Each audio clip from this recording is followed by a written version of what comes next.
Lors d'une hystérectomie radicale pour cancer du col de l'utérus, l'urtère a été sectionné près de la vessie, notre service étant appelé. L'urtère distal étant très court, une anastomose termino-terminale ne peut être réalisée. Une réimplantation urétérale est donc envisagée. Quelle technique utiliser? Quelle est la réimplantation la plus rapide et la plus simple? Est-elle possible sans incision de la vessie? Pourquoi ne pas réaliser une réimplantation endoscopique? Les jambes de la table d'opération et les membres inférieurs sont séparés pour permettre un accès endoscopique rétrograde à l'urètre. Une cystoscopie est réalisée à l'aide d'un néphroscope de 20,8 Charrière. Un guide hydrophile est inséré à travers le méa urétéral.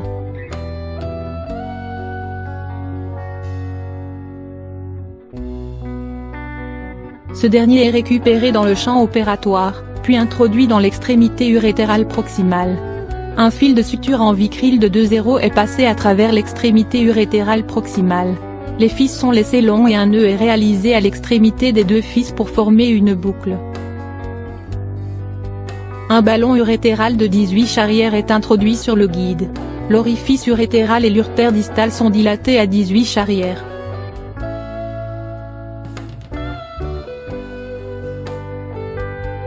Le ballon est dégonflé puis retiré. Le néphroscope est retiré de la vessie. Le néphroscope est ensuite réintroduit dans la vessie, à côté du guide. Une pince crocodile est introduite dans le canal opératoire du néphroscope. Elle est ensuite introduite dans l'orifice urétéral, à côté du guide, jusqu'à ce qu'elle soit visualisée par l'équipe de chirurgie ouverte. L'extrémité proximale de l'urtère est présentée et saisie par la pince crocodile.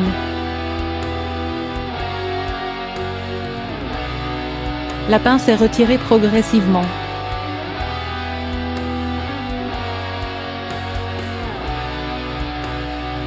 La pince crocodile attire l'urtère proximale à travers l'urtère distal et l'orifice urétéral.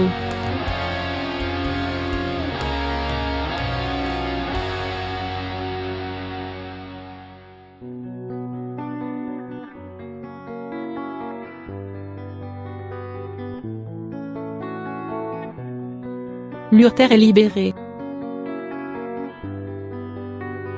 La boucle de vicryl de 0 est localisée et saisie par la pince, puis extériorisée par l'urètre.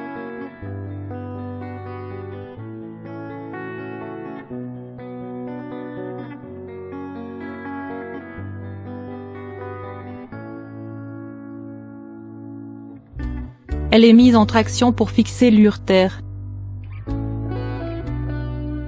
Une sonde double J de 7 franches est insérée sur le guide.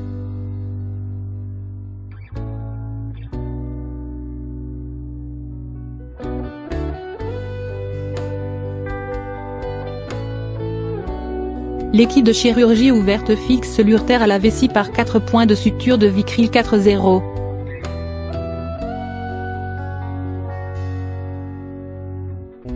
Une sonde de Foley est insérée.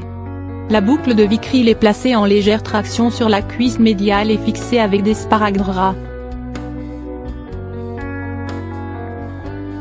La boucle de vicryl et la sonde de Foley sont retirées au 4e jour post-opératoire. La patiente a présenté des suites simples.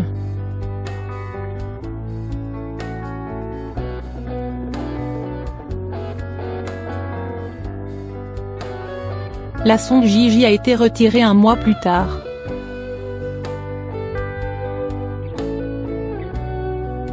L'échographie n'a montré aucune hydronéphrose. L'urographie intraveineuse a montré un urtère de calibre normal.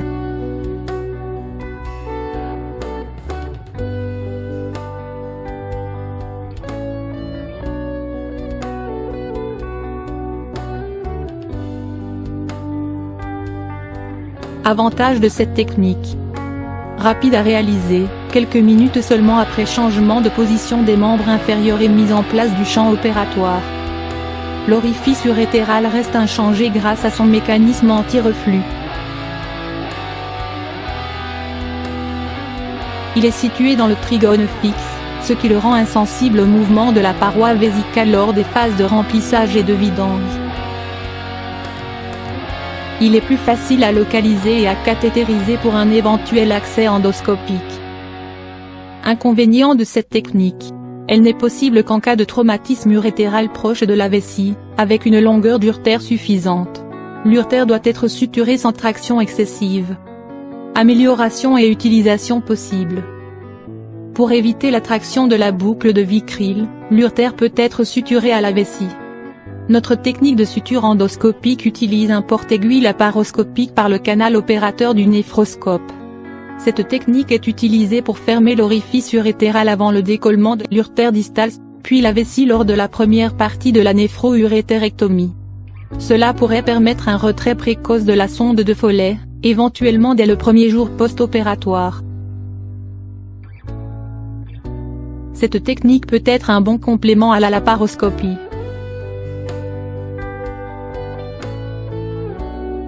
Elle peut être utilisée en transplantation rénale chez les patients ayant subi une néphrectomie homolatérale.